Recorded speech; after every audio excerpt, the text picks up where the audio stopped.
Bienvenue sur Ma Pause Mode. Plaisir de s'habiller et dressing durable.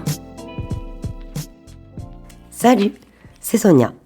Comme tu as pu le constater si tu as écouté mes précédents podcasts de cette saison 1 Confidence de modeuse, tu as dû comprendre que j'accorde une valeur certaine aux vêtements et notamment à des pépites de mon dressing riches en souvenirs.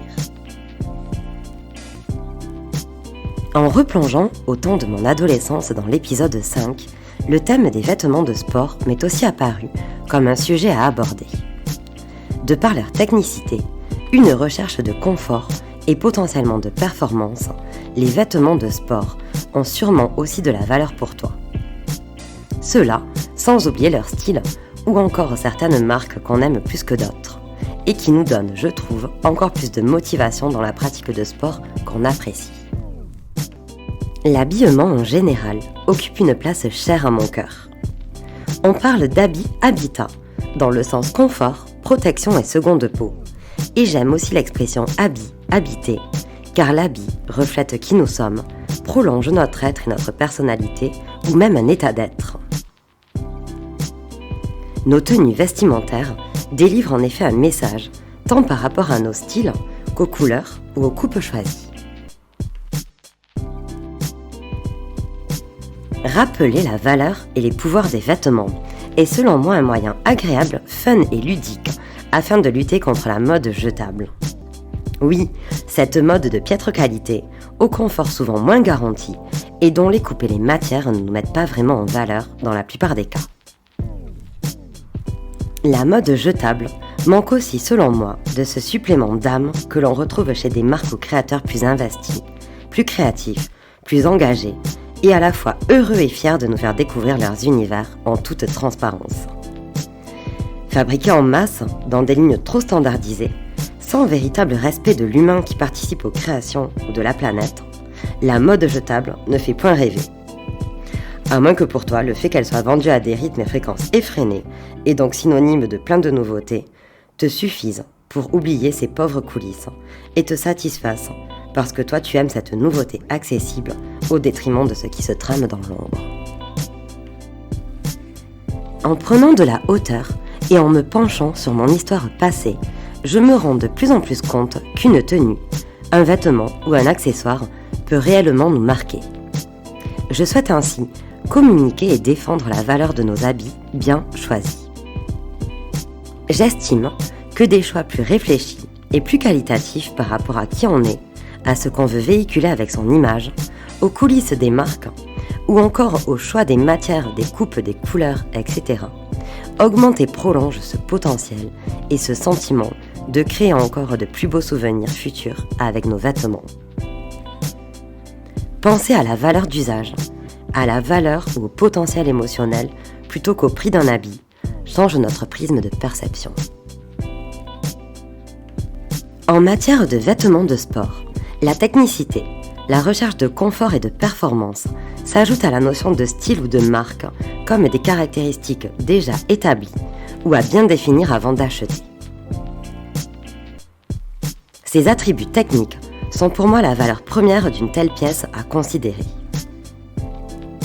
Vient ensuite le style, je dirais, car gage de plus de confiance et de motivation. Je me souviens de mon histoire par rapport aux vêtements de sport. Hop, c'est reparti pour un voyage dans le temps. À 8 ans, j'ai pu suivre des cours d'équitation dans un club à l'ambiance familiale, formidable et authentique. L'univers de ce club, son aura même, était plus tourné vers la relation et l'apprentissage entre le cavalier et le cheval que vers la compétition et la quête de trophées.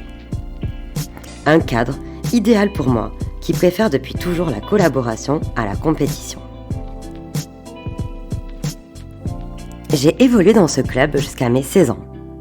Plutôt que de rapporter des médailles, j'ai eu le privilège d'évoluer en dressage, d'apprendre à prendre soin des chevaux, de m'essayer à la voltige et même au rodéo. Comme on le disait, oui, parce que j'ai aussi eu le privilège de débourrer des poneys et des chevaux. Au sein de cette ambiance conviviale, le sérieux était aussi de rigueur. Et la mode avait aussi sa place. Au fil des années, mes tenues d'équitation ont sensiblement évolué, tout en priorisant toujours le confort et la sécurité. Ma première tenue d'équitation était d'ailleurs en accord avec la déconsommation. Par chance, j'ai trouvé ma bombe, le casque si tu ne connais pas ce terme, dans un magasin qui faisait vide-grenier. Oui, de la seconde main en 1993. Et oui, la seconde main a bien sûr toujours existé, même si ça devient presque incontournable à l'heure actuelle. Pour les bottes en caoutchouc et le caleçon technique, ma mère a misé sur la qualité d'une boutique spécialisée. J'aurais pu garder très longtemps ces bottes si je n'avais pas été une enfant en croissance. Pour les hauts, j'optais pour des t-shirts, des sweats en coton ou des blousons légers selon la météo.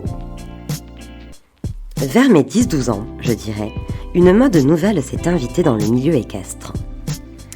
Elle a marqué mes années de cavalière adolescente, et ce fut celle des Doc Martens portés avec des chaps à scratch qui entouraient nos mollets. Le pantalon côtelé a aussi laissé place à un modèle lisse, et même moins glissant que le côtelé d'après mes souvenirs. Pour les t-shirts par beau temps, je ne jurais que par une marque française, aux t-shirts en coton et de toutes les couleurs. De mon côté, je passais du noir au bleu marine et j'adorais aussi le t-shirt Parme.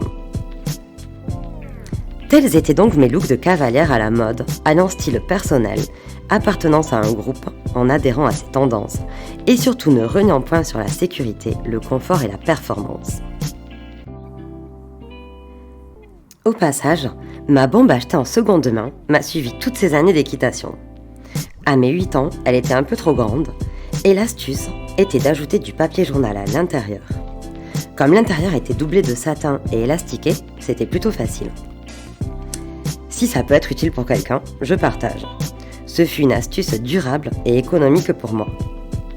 Maintenant, reste à confirmer si l'aspect sécurité, au vu des normes actuelles, tolère encore de telles astuces.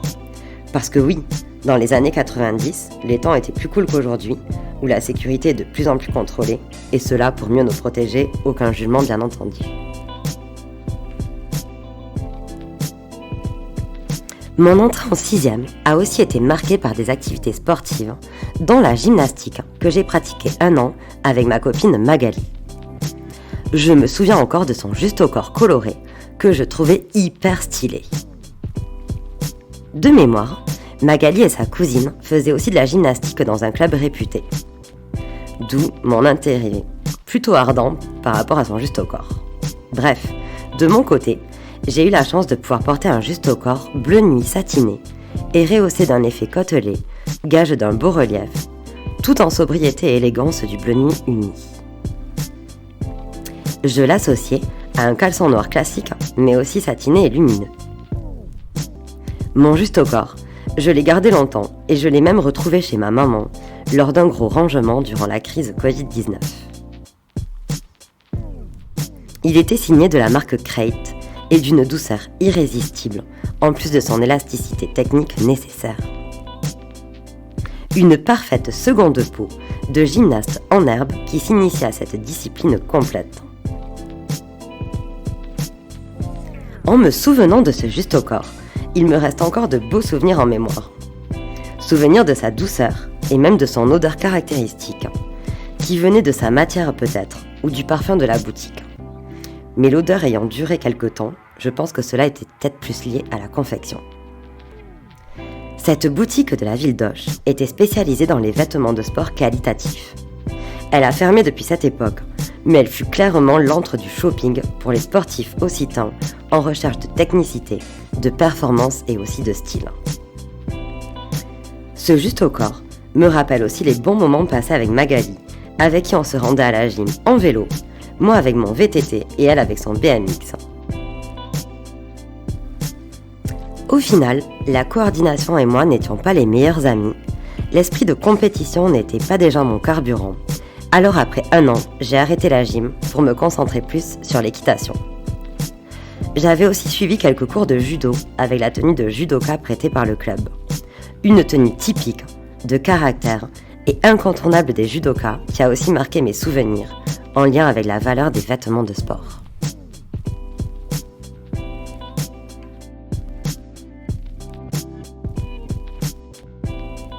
Mon histoire en lien avec le sport s'est poursuivie à mes 17 ans et jusqu'à mon bac, avec l'inscription en salle de fitness.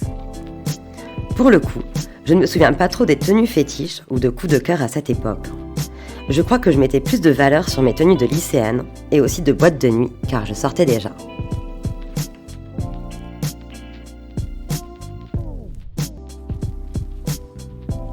Mes premières années de faculté ne rimaient pas avec sport. C'est à 22 ans que j'ai tout de même repris la salle, avec une tenue technique mais basique.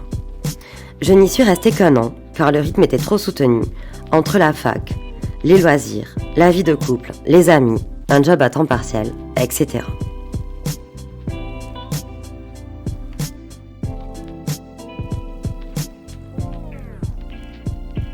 En 2015, suite à des soucis de santé, un super médecin m'a conseillé de reprendre le sport pour mon mieux-être. J'étais freelance. Je bossais depuis chez moi, parfois même sur le canapé, plutôt que bien installé à mon bureau. Et côté alimentation, j'étais plutôt à fond sucré. Le travail sédentaire impacte fortement la santé et peut avoir des répercussions sur la mortalité prématurée. Ce médecin m'a réveillée. Cependant, après 10 ans sans sport régulier, et malgré la peur que j'avais par rapport à mon état de santé, reprendre le sport n'était pas si évident.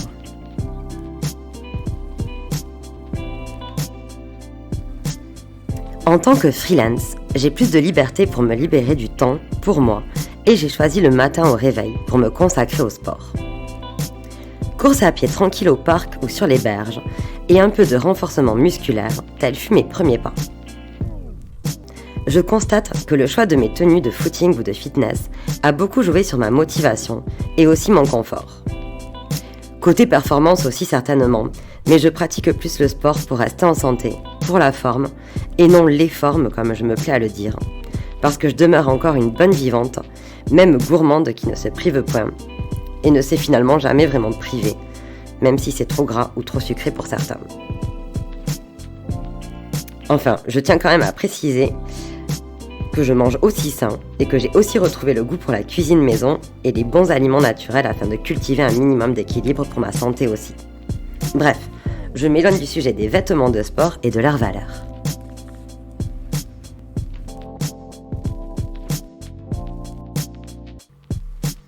Oui, une bonne tenue pour courir en extérieur est indispensable. Aimant aussi faire un petit footing de 3 à 5 km les matins d'hiver, à 0 degré voire à moins de 2 degrés, j'ai pris du temps à sélectionner le bon legging technique qui me préserve du froid, ainsi que des sweats ou des vestes couvrant et respirant à la fois. Par temps chaud, j'ai une autre tenue, et encore une autre pour le yoga ou le pilate que je pratique. La brassière de sport fait aussi partie des pièces techniques que je choisis avec minutie, car le confort est primordial pour pouvoir se dépenser sans frustration.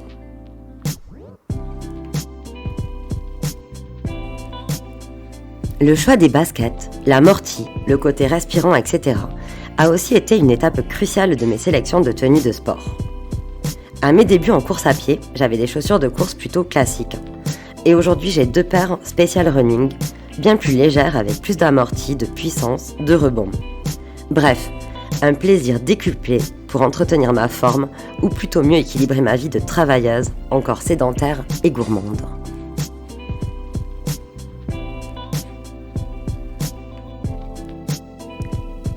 Puis, en parallèle de tous ces points techniques, j'ai fait le choix en 2018 et en 2019 d'investir dans des marques et des styles de tenue de sport qui me plaisent vraiment.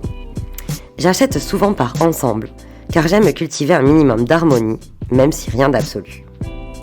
Par exemple, un legging raccord avec un t-shirt, des leggings à motifs colorés et des hauts unis et sombres, des brassières aussi raccords, ou plutôt des noirs classiques pour se marier avec tout.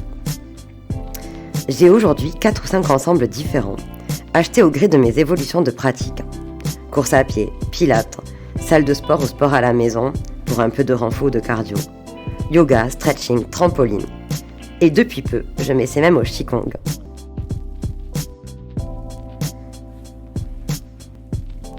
J'avoue que parmi toutes ces disciplines que je pratiquais notamment en club, suite à la crise Covid, j'ai quand même bien perdu le rythme et je ne l'ai jamais vraiment retrouvé de manière optimale depuis.